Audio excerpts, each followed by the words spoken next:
दोस्तों कैसे हो दोस्तों। हम पढ़ रहे थे 12th क्लास की केमिस्ट्री का चैप्टर नंबर 9 उप सह संयोजक यौगिक कोऑर्डिनेशन कंपाउंड। दोस्तों पिछली क्लास में मैंने आपको लवण के बारे में पढ़ाया था। मैंने लवण दो भागों में बांटे थे, एक साधारण लवण और एक योगात्मक लवण। फिर मैंने योगात्मक लवण भी दोस्तों आपको दो प्रकार के बताए थे। एक बताए थे मैंने द्विक लवण और एक संकुल लवण। तो बात को अब हम आगे बढ़ाते हैं आज की वीडियो में। आज की वीडियो अगर दोस्तों आपको पसंद आती है तो पहले वीडियो को लाइक करें, फिर आगे बात करते हैं। वीडियो को लाइक करें, वीडियो पर कमेंट करें। आपके कमेंट से ही, आपके वीडियो के लाइक करने से ही हमें पता लगता है कि हमारी वीडियो को कितने स्टूडेंट देख रहे हैं और उन्हें वीडियो पसंद आ रही है या नहीं आ रही है। तो हम लास्ट में बात कर रहे थे दोस्तों संकुल लवण की। संकुल लवण सिंपल भाषा में बोलता हूं अब वर्गाकार कोष्ठक वाले लवण। ये वर्गाकार कोष्ठक है, बड़ा कोष्ठक। ऐसे लवण संकुल लवण, इनमें एक बात और सुन लो मेरी बात। अब ये वर्गाकार कोष्ठक के अंदर जस्ट घुसते ही ये है केंद्रीय धातु आयन। कौन है ये? केंद्रीय धातु आयन। ये आयन है, आयन। आयन कौन सा आयन? धनायन। किसका धनायन? धातु का, आयरन धातु का। तो जो संकुल लवण होते हैं इनमें वर्गाकार कोष्ठक के अंदर घुसते ही कौन मिलता है? केंद्रीय धातु आयन। और ये आगे जो होगा ये होंगे लिगेंड। ठीक है, ये लिगेंड। इसमें लिगेंड है CN-। कितने CN- हैं? 6। दोबारा सुन लो। संकुल लवण में वर्गाकार कोष्ठक होगा, वर्गाकार कोष्ठक के अंदर घुसते ही केंद्रीय धातु आयन होगा, केंद्रीय धातु आयन। और केंद्रीय धातु आयन के बाद होंगे लिगेंड। जैसे इसमें केंद्रीय धातु आयन है Fe+2 और लिगेंड है CN-। अच्छा, तो इस Fe+2 से 6 CN- जुड़े हुए हैं। क्या बना करके जुड़े हुए हैं? उप सह संयोजक बंध। ये मैं आपको पहले ही बता चुका हूं।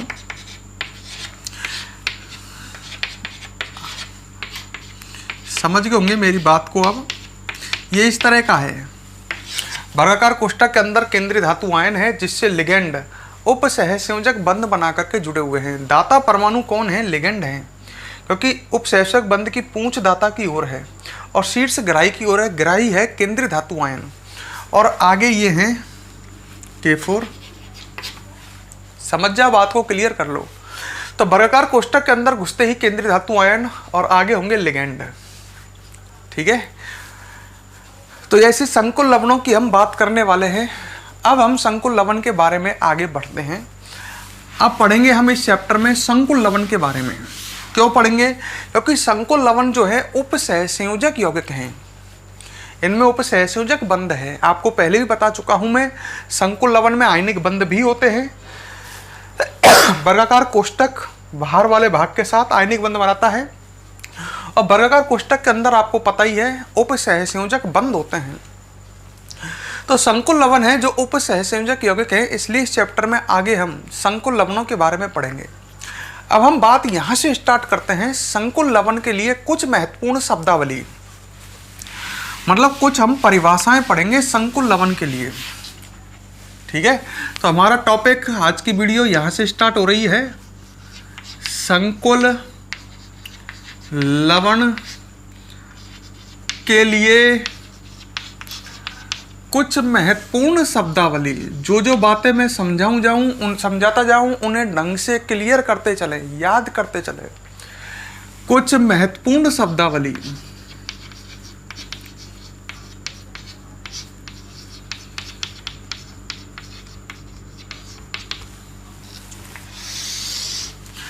आज की वीडियो में दोस्तों आपको एक काम और करना है। जो कमेंट बॉक्स है उसमें अपना नाम और अपना कस्बा, जिला, जो भी है जहां आप रहते हो उस गांव का नाम, अपने ज़िले का नाम लिखना है। जैसे कोई अलवर ज़िले से है तो अपना नाम लिखे, फिर कोष्ठक में या कॉमा लगा करके आगे अलवर लिख दे। आप जिस ज़िले से संबंधित हो उसको भी लिखो। ठीक है, अपने कस्बे का नाम लिख दो तो और भी बेहतर है, जिससे हमें पता लगे कि हमारी पहुंच कहाँ तक है, हम कहाँ कहाँ के स्टूडेंटों को कवर कर रहे हैं, या हमसे जो पढ़ने वाले स्टूडेंट हैं वो कहाँ कहाँ के रहने वाले हैं। दोस्तों ज़रूर आज की वीडियो में आप अपना नाम डालोगे और अपने डिस्ट्रिक्ट का नाम, अपने होम टाउन का नाम आज की वीडियो में आपको डालना है, और वीडियो कैसी लगी इसके बारे में भी लिखना है। तो हम पढ़ने वाले हैं संकुल लवन के लिए कुछ महत्वपूर्ण शब्दावली, कुछ महत्वपूर्ण परिभाषाएं, मतलब जो संकुल लवन के लिए काम आती हैं, कुछ महत्वपूर्ण शब्द। सबसे पहला शब्द है, यह पहली शब्दावली है, उपसह संयोजन सत्ता। उपसह संयोजन सत्ता, या इसको एक नाम से और बोलते हैं समन्वय मंडल।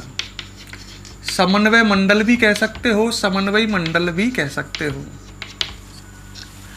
उपसह संयोजन सत्ता या समन्वय मंडल या समन्वय मंडल एक ही बात है। ये क्या होता है? संकुल लवन में कोई भी संकुल लवन है, जैसे मैंने ये लिखा है, मैंने दूसरा लिखा, मैंने ये संकुल लवन लिखा CuNH3 का होल 4 SO4। खूब देख लो ये संकुल लवन है कि नहीं, वर्गाकार कोष्ठक वाले लवन है या नहीं है। तो संकुल लवन में जो ये वर्गाकार कोष्ठक के अंदर वाला भाग है ना, ये कहलाता है उपसह संयोजन सत्ता। नाम से अर्थ निकालो ना, उपसह संयोजन सत्ता मतलब उपसह संयोजक बंध का साम्राज्य।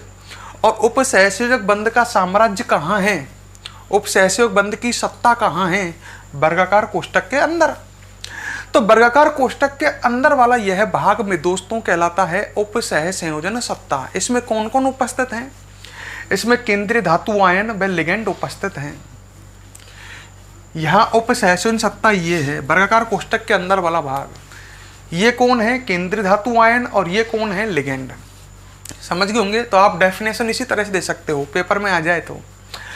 उपसह संयोजन सत्ता या समन्वय मंडल क्या है? हम लिखेंगे संकुल लवन में वर्गाकार कोष्ठक के अंदर वाला भाग, संकुल लवन में वर्गाकार कोष्ठक के अंदर वाला भाग जिसमें केंद्रीय धातु आयन व लिगेंड उपस्थित होते हैं, कॉमा, उपसह संयोजन सत्ता या समन्वय मंडल कहलाता है। ठीक है, तो आपके क्लियर संग के संग याद करो। तो हम लिख सकते हैं संकुल लवन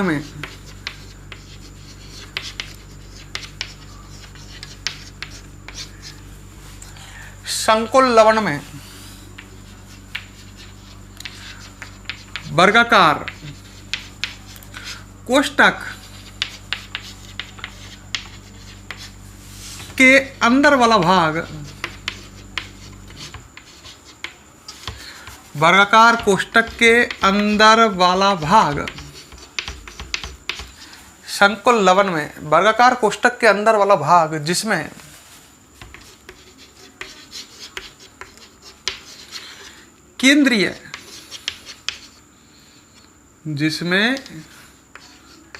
केंद्रीय धातु आयन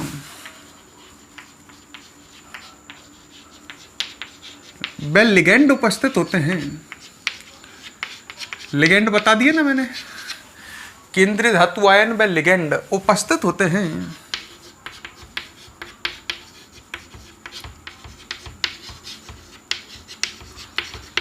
कमा, उपसह संयोजन सत्ता या समन्वय मंडल कहलाता है।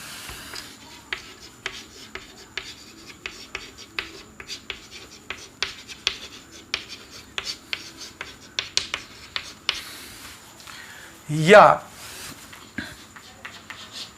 समन्वय मंडल कहलाता है।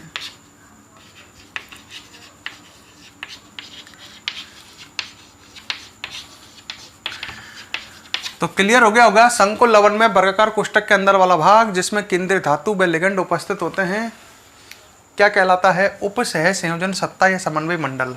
नीचे एग्जाम्पल में बना लेंगे, जैसे मैंने वही लिखता हूँ K4, ये संकुल यौगिक हो गया FeCN का होल 6 और वर्गाकार कोष्ठक बंद, और एक ये लिखा मैंने CuNH3 का होल 4, अमोनिया का होल 4 और बाहर लिखा SO4।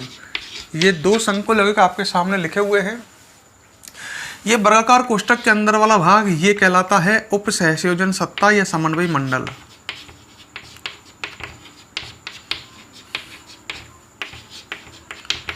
ठीक है, क्लियर, समझ में आ गया होगा। रटो मत। उप सहसंयोजन सत्ता, हर चीज को समझो। तो इसको नोट करो ताकि हम आगे बढ़ते हैं। ठीक है, नेक्स्ट शब्दावली हम केंद्रीय धातु आयन पढ़ेंगे, उसके बाद हम लिगेंड पढ़ेंगे। वीडियो को पॉज करो दोस्तों और इसे फटाफट नोट करो।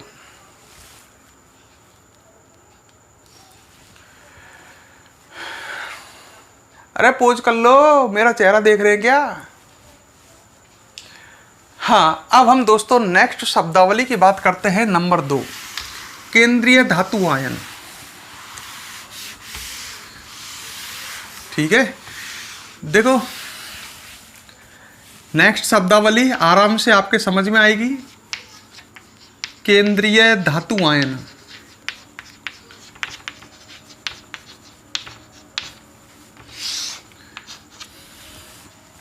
ठीक है, आप इजली कह सकते हैं संकुल लवण में उप सहसंयोजन सत्ता में, ये उप सहसंयोजन सत्ता हो गई, ये संकुल लवण हो गया। संकुल लवण में उप सहसंयोजन सत्ता में उपस्थित धातु आयन, ये धातु का ही आयन है ना, धनायन है ये। उपस्थित धातु आयन जिससे लिगेंड क्या बना करके जुड़े होते हैं? उप सहसंयोजक बंध बना करके जुड़े होते हैं। दोबारा सुनो, संकुल लवण में उप सहसंयोजन सत्ता में उपस्थित वह धातु आयन जिससे लिगेंड उप सहसंयोजक बंध बनाकर जुड़े होते हैं, कौमा केंद्रीय धातु आयन कहलाती है या कहलाता है। सही है, तो हम लिख सकते हैं, ऐसी कोई कठिन नहीं, समझ में आ गई। इसमें केंद्रीय धातु आयन कौन सा है? Fe+2, इसमें है Cu+2। ये आपके समझ में आएगा आगे, ये Fe+2 क्यों है और ये Cu+2 क्यों है। आगे एक शब्दावली आएगी जो इन पर हमें आवेश बताएगी। तो अभी तो मैं डायरेक्ट बता रहा हूँ, इसमें Fe+2 है केंद्रीय धातु आयन, इसमें Cu+2 है, हमें आवेश दिख नहीं रहा है। पर आगे एक शब्दावली पढ़ोगे आप जिसमें आप केंद्रीय धातु आयन पर आवेश ज्ञात करोगे, तो आप बता दोगे फिर उससे कि ये Fe+2 है, इसमें Cu+2 है। शब्दावली समझ के होंगे, केंद्रीय धातु आयन समझ के होंगे। संकुल लवण में उप सहसंयोजन सत्ता में उपस्थित वह धातु आयन जिससे लिगेंड उप सहसंयोजक बंध बनाकर जुड़े होते हैं। तो हम लिख सकते हैं संकुल लवण में उप सहसंयोजन सत्ता में, उप सहसंयोजन सत्ता में उपस्थित वह आयन जिससे लिगेंड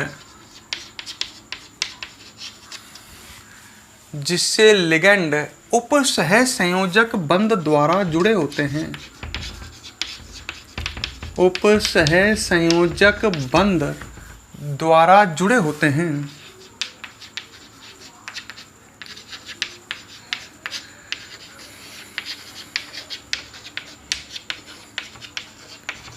कौमा केंद्रीय धातु आयन कहलाता है।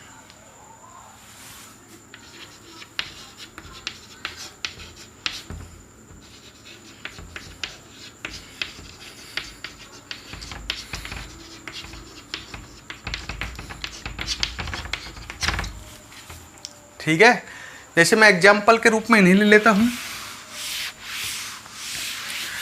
मैंने लिखा K4 FeCN6,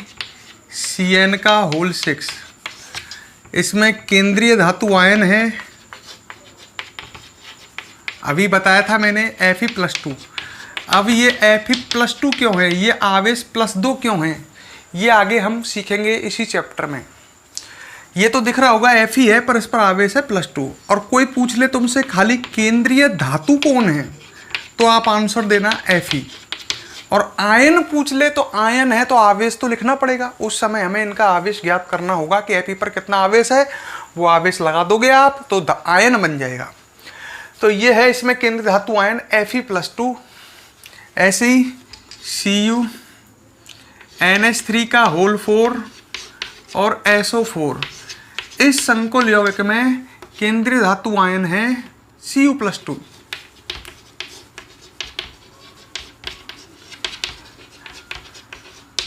Cu+2 आवेश +2 कैसे आया ये आगे सीखेंगे। और इसमें केंद्रीय धातु अगर पूछे कोई तो केंद्रीय धातु आप कहोगे इसमें है Cu। क्लियर।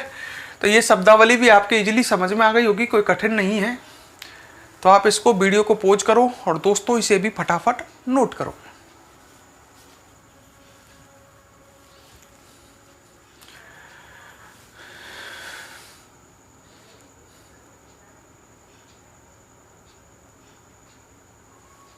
ठीक है। तीसरी शब्दावली हम जो पढ़ने जाने हैं दोस्तों वो है तीसरी नेक्स्ट शब्दावली लिगेंड।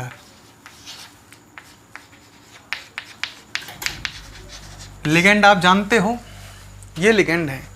वर्गाकार संकुल यौगिक में वर्गाकार कोष्ठक के अंदर घुसते ही तो होगी केंद्रीय धातु आयन और आगे होंगे लिगेंड। लिगेंड अणु भी हो सकते हैं, जैसे यहां तो लिगेंड है NH3 अणु। बात को ढंग से देखना, लिगेंड यहां तो कौन है NH3, कितने NH3 4, और यहां मैंने आपको बताया था लिगेंड है 4 Cn-, इन पर आवेश है। तो लिगेंड अणु भी हो सकते हैं, उदासीन है तो अणु और आवेश है तो आयन। तो लिगेंड अणु या आयन है जो केंद्रीय धातु आयन से क्या बना करके जुड़े होते हैं, उपसहसंयोजक बंध। हम ऐसे कहेंगे बिल्कुल वैसी तरह से परिभाषा, संकुल लवण में उपसहसन सत्ता में उपस्थित वे अणु या आयन जो केंद्रीय धातु आयन के साथ उपसहसंयोजक बंध द्वारा जुड़े होते हैं। सही है। हम ऐसे लिखेंगे संकुल लवण में, ब्लैक बोर्ड पर देखो परिभाषा लिखी हुई है, संकुल लवण में उपसहसंयोजन संस्था में उपस्थित वे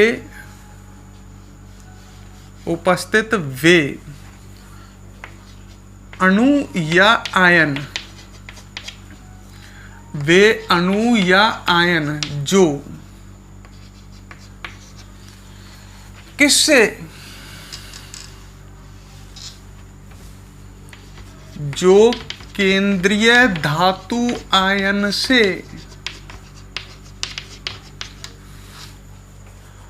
उपसहसंयोजक बंध द्वारा जुड़े होते हैं।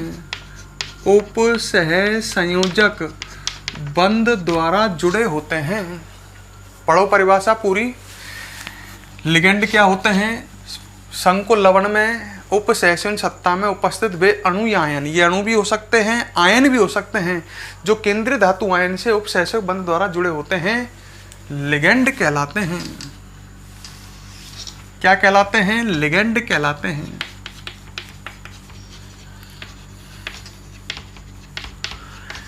तो लिगेंड क्या है, संकुल लवण में उपसहसंयोजन सत्ता में उपस्थित वे अणु या आयन जो केंद्रीय धातु आयन के साथ उपसहसंयोजक बंध द्वारा जुड़े होते हैं।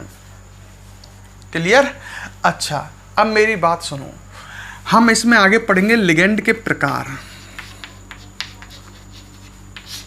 बात को ढंग से समझते चलना और पढ़ते चलना, समझ करके हर चीज को देखो। लिगेंड कई प्रकार के हैं, 5-6 प्रकार के लिगेंड पढ़ोगे आप। एक दंतुक, द्विदंतुक, त्रिदंतुक, चतुर्दंतुक, पंचदंतुक, षटदंतुक। तो लिगेंड के प्रकार, लिगेंडों को हम वर्गीकृत नहीं कर सकते। अरे यार सप्तदंतुक, अष्टदंतुक, ऐसे तो आप कितने प्रकार के हो सकते हैं। तो लिगेंड के प्रकार में हम नंबर 1 पढ़ेंगे, या ए डाल देता हूं। तीसरी शब्दावली चल रही है लिगेंड के प्रकार, लिगेंड चल रहे हैं, इसी में लिगेंड के प्रकार। ए पढ़ेंगे एक दंतुक लिगेंड। ऐसे हम 6 तक पढ़ेंगे, एक दंतुक, द्विदंतुक, त्रिदंतुक, चतुर्दंतुक, समझो बात को, पंचदंतुक। तो एक दंतुक लिगेंड,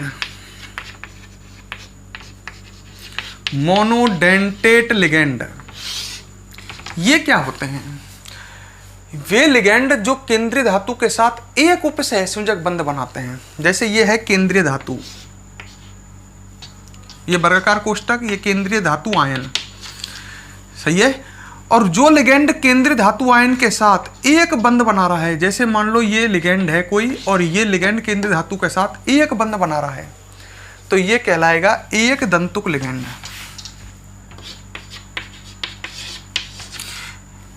है। ये केंद्रीय धातु आयन हो गई, ये लिगेंड हो गया। लिगेंड दाता होता है ना, दाता पूंछ होती है इसकी तरफ उपसहसक बंध की। यहाँ लिगेंड केंद्रीय धातु आयन के साथ एक उपसहसक बंध बना रहा है, इसलिए ये कहलाएगा एक दंतुक लिगेंड। और यदि कोई लिगेंड केंद्रीय धातु आयन के साथ दो उपसहसंयोजक बंध बनाए, जैसे मान लो ये लिगेंड है AB और ये केंद्रीय धातु आयन के साथ दो बंध बना रहा है, समझ गई मेरी बात। ये केंद्रीय धातु आयन है और ये लिगेंड है AB। अब AB में AB बंध बना रहा है और BB बंध बना रहा है, तो AB जो है लिगेंड ये दो बंध बना रहा है, ये कौन सा लिगेंड होगा? द्विदंतुक लिगेंड। ऐसे ही कोई लिगेंड केंद्रीय धातु के साथ तीन बंध बनाएगा तो वो कहलाएगा त्रिदंतुक लिगेंड। जैसे मान लो कोई लिगेंड है, वो केंद्रीय धातु आयन के साथ तीन बंध बना रहा है, लिगेंड कौन सा है? ABC।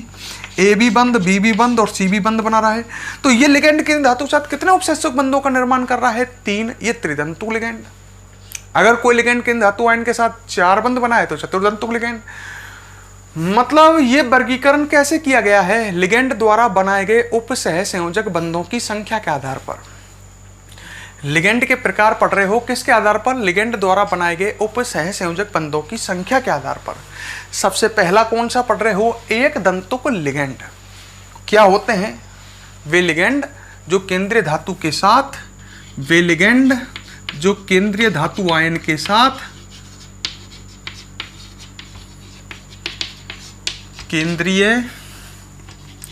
धातु आयन के साथ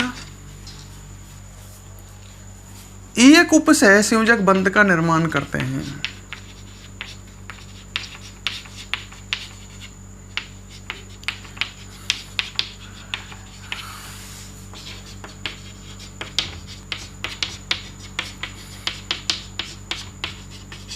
यहां तक लिख देते हैं ना। तो वे लिगेंड जो केंद्रीय धातु आयन के साथ एक उपसहसक बंध का निर्माण करते हैं, क्या कहलाते हैं? एक दंतुक लिगेंड। ठीक है। और आवेश के आधार पर, वैसे तो ये तीन प्रकार के होते हैं, पर हम इन्हें दो प्रकार के पढ़ेंगे क्योंकि तीसरे प्रकार के काम के नहीं आते। तो आगे पढ़ेंगे हम। एक दंतुक लिगेंड समझ गए आप? ऐसे लिगेंड जो केंद्रीय धातु के साथ एक उपसहसंयोजक बंध बनाते हैं।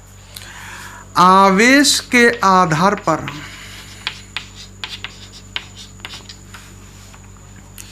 एक दंतुक लिगेंड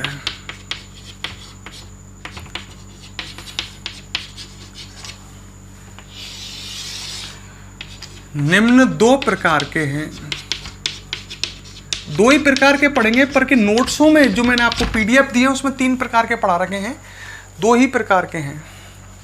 है तो रियल में तीन प्रकार के, पर वो तीसरा प्रकार कोई काम नहीं आता। आवेश के आधार पर उल्टा कंफ्यूजन करता है, इसलिए आप आवेश के आधार पर एक दंतुक लिगेंड दो प्रकार के पढ़ो, एक उदासीन और एक ऋणावेशित। नोट्स में धनावेशित और हैं PDF में, उनको मत पढ़ो। जो मैं पढ़ा रहा हूँ इसमें से बनाओ नोट्स। आवेश के आधार पर दोस्तों एक दंतुक लिगेंड कितने प्रकार के हैं? दो प्रकार के। एक तो होते हैं उदासीन, जैसे NH3 था, ध्यान करो, और एक होते हैं ऋणावेशित। ठीक है। तो पहले यहां तक क्लियर। दोबारा समझ लो, लिगेंड क्या होते हैं? संकुल लवण में वर्गाकार कोष्ठक में उपस्थित वे अणु या आयन जो केंद्रीय धातु आयन के साथ उपसहसंयोजक बंध बनाते हैं। लिगेंड के प्रकार पढ़ रहे हैं। सबसे पहला कौन सा लिगेंड पढ़ रहे हैं? एक दंतुक लिगेंड। एक दंतुक लिगेंड केंद्रीय धातु आयन के साथ एक उपसहसंयोजक बंध बनाते हैं। अब आगे पढ़ रहे हैं एक दंतुक लिगेंड के प्रकार। आवेश के आधार पर एक दंतुक लिगेंड कितने प्रकार के बताए मैंने? दो। एक तो उदासीन और एक आवेश के आधार पर। अगर आवेश नहीं है तो उदासीन और एक ऋणावेशित। उसको आगे पढ़ेंगे। पहले इसको नोट करो वीडियो को पॉज करके।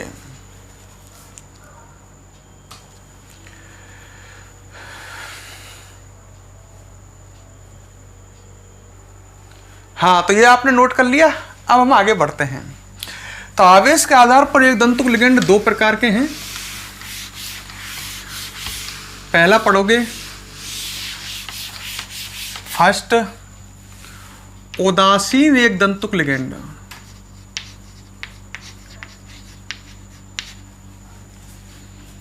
एक दंतुक लिगेंड तो आप समझ ही चुके हैं, ऐसे लिगेंड जो केंद्रीय धातु आयन के साथ एक उपसहसंयोजक बंध बनाते हैं।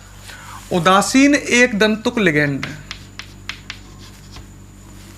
नाम से लिख रहा है, लग रहा है, इन एक दंतुक लिगेंडों पर कोई आवेश नहीं होता है। इन एक दंतुक, ये इंपॉर्टेंट है, ये आपको याद होने चाहिए। इन एक दंतुक लिगेंडों पर कोई आवेश नहीं होता है।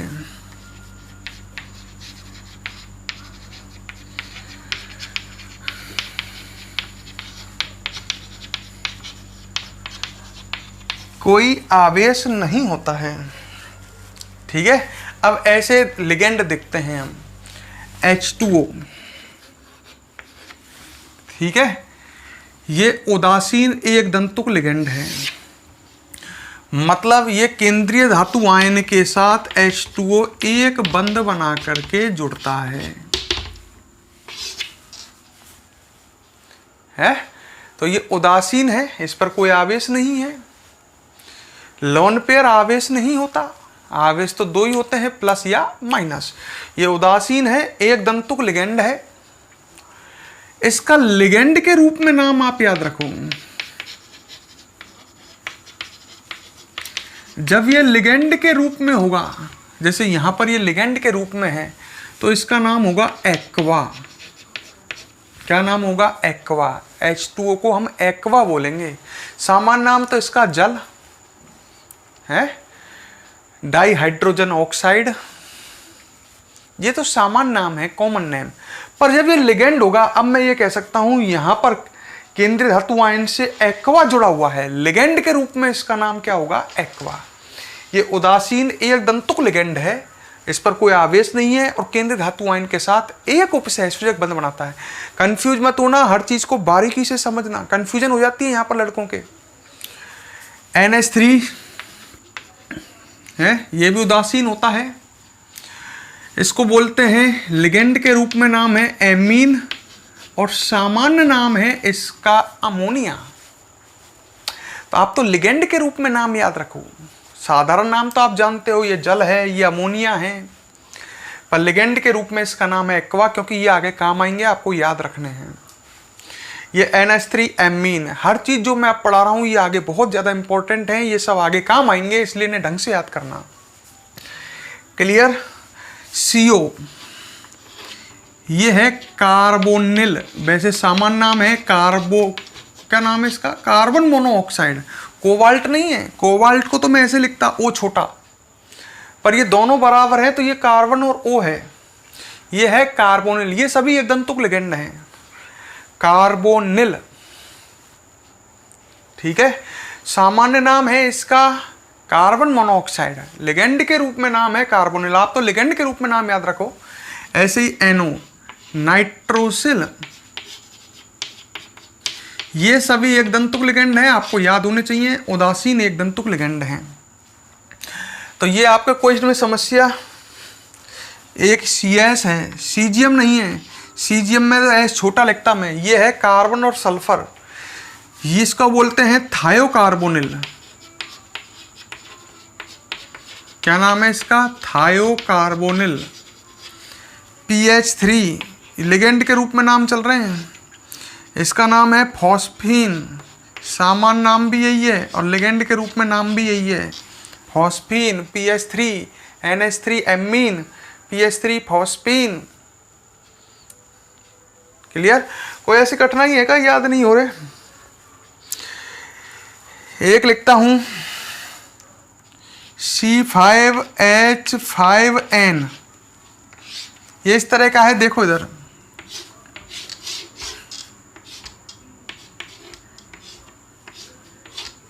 यहां सभी कार्बन है, तो टोटल कार्बन कितने हो गए इसमें? 5, सब जॉइंटों पे कार्बन और सब पे एक एक हाइड्रोजन भी होगा, क्योंकि कार्बन हमेशा 4 बंध बनाता है।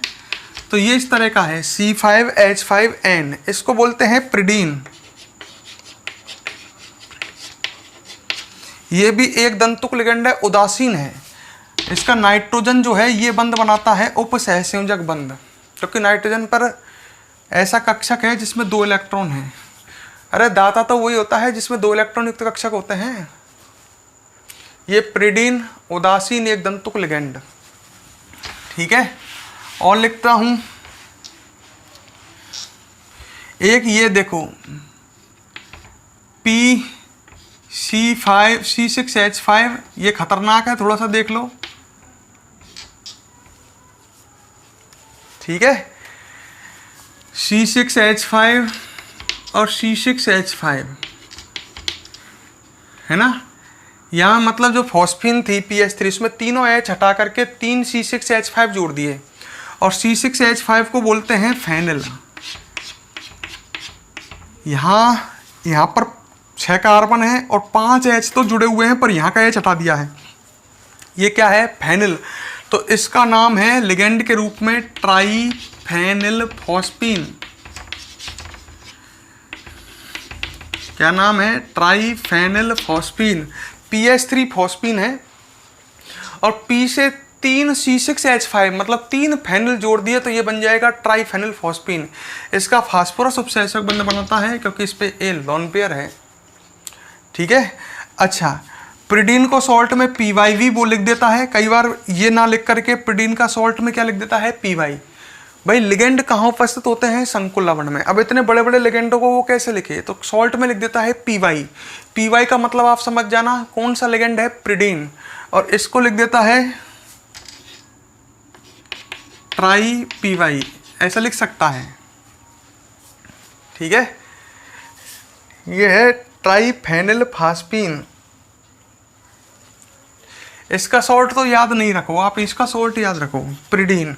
और ये है ट्राईफेनिल फॉस्फीन। तो इनको याद रखो, सबको याद करो। H2O लिगेंड के रूप में नाम एक्वा, NH3। अभी याद करो, तमाशा क्या देख रहे हो? H2O aqua, NH3 amine, CO carbonyl, NO nitrosyl, CS thiocarbonyl, PH3 phosphine, C6C5H5N pyridine, triphenyl phosphine. याद हो गए? बताओ मुझे बिना टीपे, ब्लैक बोर्ड पर ध्यान नहीं दें। टीप हो गए, मैं खड़ा हो जाता हूँ सामने।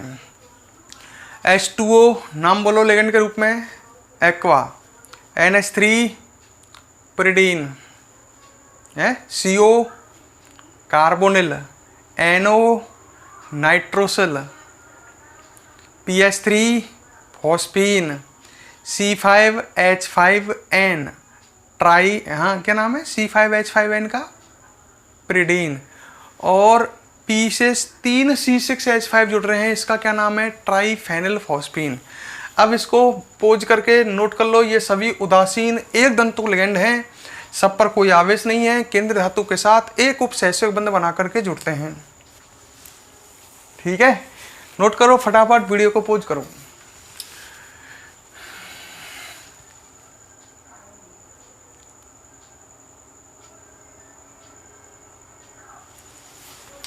कर लिया। अब इसके बाद हम पढ़ेंगे सेकंड, ऋणावेशित एक दंतुक लिगेंड।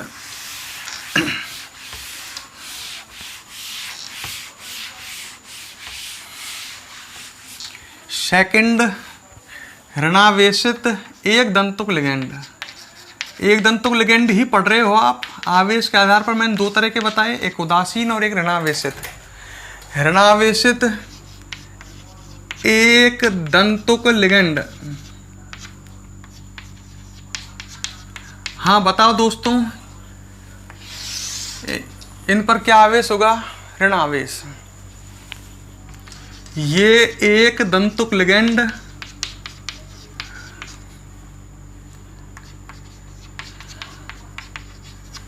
ऋणावेशित होते हैं।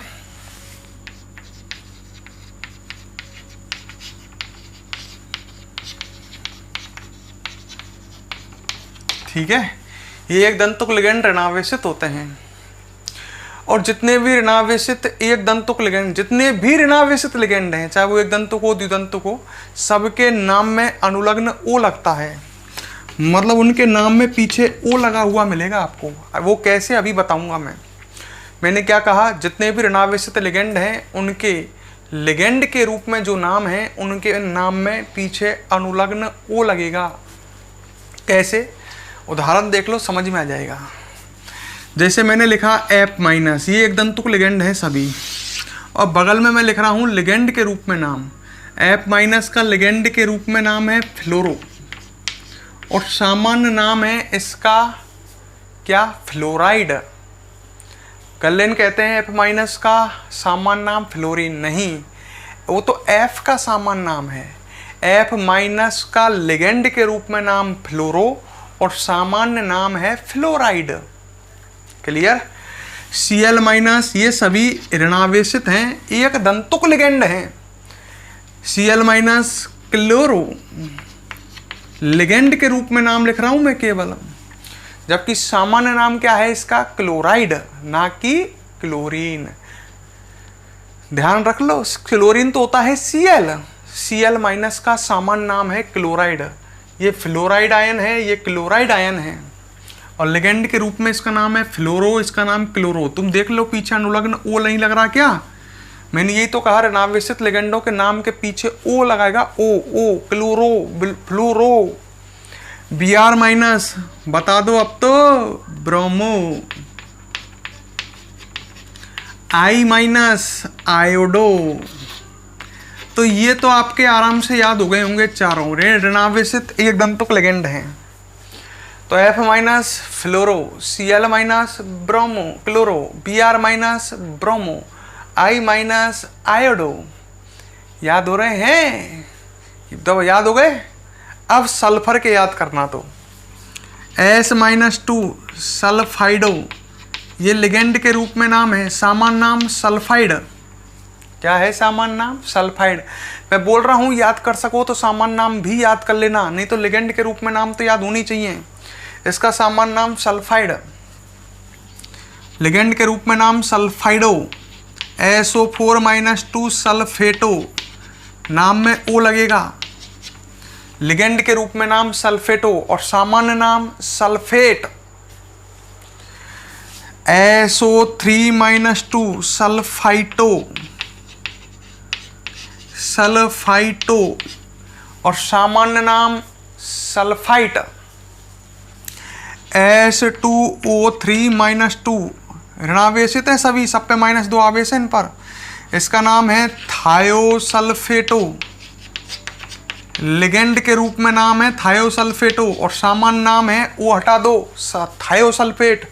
इसका सामान्य नाम sulphide, sulphate, sulphite, sulphide, sulphate, sulphite, thiosulphate.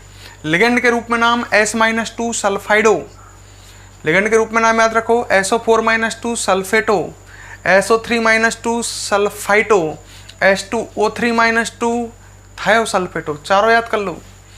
तो ये आपको 8 याद हो जाने चाहिए। फिर मैं आगे बढ़ता हूँ। F- बताओ फ्लोरो, Cl- chloro, Br- bromo, I- iodo, S-2 सल्फाइडो। रख लो, बहुत काम आएंगे आगे।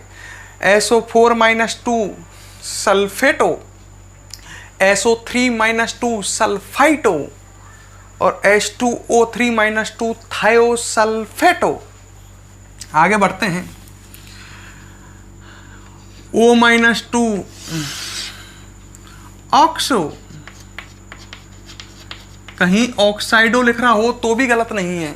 लिगेंड के रूप में नाम ऑक्सो या ऑक्साइडो, सामान्य नाम ऑक्साइड। O2-2 परऑक्सो, दोनों के याद कर लो भाई। O-2 ऑक्सो और O2-2 परऑक्सो, लिगेंड के रूप में नाम है, सामान्य नाम ऑक्साइड, परऑक्साइड। हाँ, H- हाइड्राइडो, ये भी एक लिगेंड हो सकता है, और OH- हाइड्रोक्साइडो, हाइड्रोक्साइडो। चारों याद कर लो। O-2 oxo, O2-2 peroxo, H- हाइड्राइडो, हाइड्राइडो, OH- हाइड्रोक्साइडो। सभी ऋणावेशित लिगेंड हैं, एक दंतुक हैं। मतलब केंद्रीय धातु आयन के साथ सभी एक उपसहसंयोजक बंध बनाते हैं। ठीक है, अब हम साइनाइड वाले Cn वाले, ये है Cn माइनस साइनो, इसमें माइनस कार्बन पे है, और अब के है Nc माइनस, ये है आइसोसाइनो, इसमें माइनस चार्ज नाइट्रोजन पे है। ये कौन सा है? आइसोसाइनो। दोनों याद कर लो, Cn minus cyano, Nc minus isocyano. तो ये याद हो गए पांचों। O minus 2 oxo, O2 minus 2 peroxo. Next class में मुझे याद होने चाहिए। H minus hydrido, OH minus hydroxido, Cn minus cyano, Nc minus isocyano. अब है CnO माइनस, इसको बोलते हैं साइनेटो, ये इम्पोर्टेंट हैं सभी। और NCO माइनस, इसको बोलते हैं आइसोसाइनेटो। क्या बोलते हैं? आइसोसाइनेटो। देखो सिंपल सी बात है, जिनमें NC है उनमें आइसो लगेगा। तो CnO माइनस साइन, पहले तो याद करो Cn माइनस साइनो और NC minus isocyano. CnO minus cyanato और NCO माइनस आइसोसाइनेटो। क्लियर? ऐसे दो और हैं, एक है CNS माइनस, इसका नाम है थायोसाइनेटो, और एक है NCS माइनस, यहाँ पर O की जगह S आ चुका है तो थायो शब्द बढ़ जाएगा, बाकी सब कुछ सेम है। इसका नाम क्या हो जाएगा? बुद्धि से पढ़ें तो आइसो थायोसाइनेटो,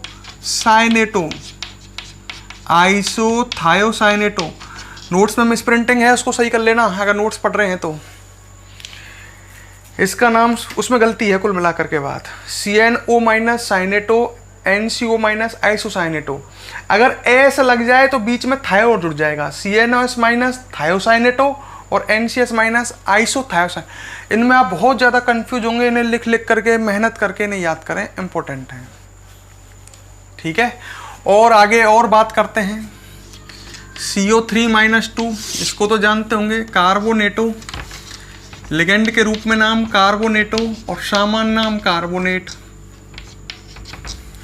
ठीक है, NH2 माइनस, इसको बोलते हैं एमिडो, और एक H और हटा देता हूं तो NH माइनस 2 बन जाएगा, इसको बोलते हैं एमिडो।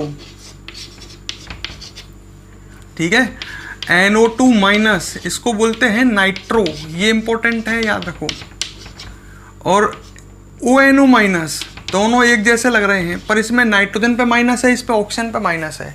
ये नाइट्रो है और ये नाइट्राइटो है, ये इंपॉर्टेंट हैं दोनों। और एक होता है NO3 माइनस, इसको बोलते हैं नाइट्रेटो। देखो सामान्य नाम देख लो इनके, इसका भी सामान्य नाम नाइट्राइट, इसका भी सामान्य नाम नाइट्राइट। सामान्य नाम तो एक जैसे हैं पर लिगेंड के रूप में नाम अलग अलग है। इसका लिगेंड के रूप में नाम नाइट्रो, इसका लिगेंड के रूप में नाम नाइट्राइटो। सामान्य नाम दोनों के नाइट्राइट। ये है NO3 माइनस, लिगेंड के रूप में नाम नाइट्रेटो, वो लग जाएगा, और सामान्य नाम नाइट्रेट। इन दोनों के सामान्य नाम नाइट्राइट। देख लो कितने सारे बता दिए मैंने, इनको याद कर लो। CO3 minus 2 carbonato, last class में ये याद होने चाहिए भाई दोस्तों। NH2 minus amido, NH minus 2 amido, NO2 minus nitro, ONO minus nitrito. दोनों इंपॉर्टेंट हैं, ढंग से याद कर लेना। NO2 minus nitro, ONO minus nitrito और NO3 माइनस नाइट्रेटो। तो मैंने बहुत सारे आपको ऋणावेशित एक दंतुक लिगेंड बताए। अब इनको एक बार और रिवाइज करते हैं, याद करते हैं। देखो ये पहली लाइन तो आपके याद हो गई होगी, सरल है। F माइनस कौन सा है? फ्लोरो। Cl minus chloro, Br minus bromo, I minus iodo, ये तो याद हो गए। सल्फर वाले S minus 2 सल्फाइडो, SO4 minus 2 सल्फेटो, SO3 minus 2 सल्फाइटो और H2O3-2 थायोसल्फेटो। अब आ जाओ इन पर, ये कठिन है। शुरू क्या सारा सरल है। O-2 ऑक्सो, O2-2 परऑक्सो, ये याद हो गया। H- हाइड्राइडो, OH- हाइड्रोक्साइडो, ये चारों CN वाले कठिन है। इनमें दोनों याद हो गए होंगे आराम से, CN- साइनो और NC- आइसोसाइनो। O लग जाए ये साइनेटो और ये आइसोसाइनेटो। O की जगह S लग जाए तो ये हो जाएगा थायोसाइनेटो और ये आइसोथायोसाइनेटो। याद करने की कोशिश करें। CO3-2 कार्बोनेटो, NH2- एमिडो और NH-2 एमिडो। ये तीनों याद होने चाहिए ढंग से। इसके सामान्य नाम भी, इन दोनों के सामान्य नाम नाइट्राइट। इनके लिगेंड के रूप में नाम लिखे हुए हैं NO2- नाइट्रो, ONO- नाइट्राइटो। क्या नाम है? नाइट्राइटो। और NO3- कौन सा है? नाइट्रेटो। NO2- नाइट्राइटो, सॉरी नाइट्रो, इसमें N पर माइनस है। ONO- नाइट्राइटो और ये है नाइट्रेटो। तो इस तरह से हमने पढ़े एक दंतुक लिगेंड। अब हम नेक्स्ट लेसन में, नेक्स्ट क्लास में द्विदंतुक त्रिदंतुक आगे पढ़ेंगे, है ना। आप इसको नोट करो, फिर आगे आपसे बात करते हैं।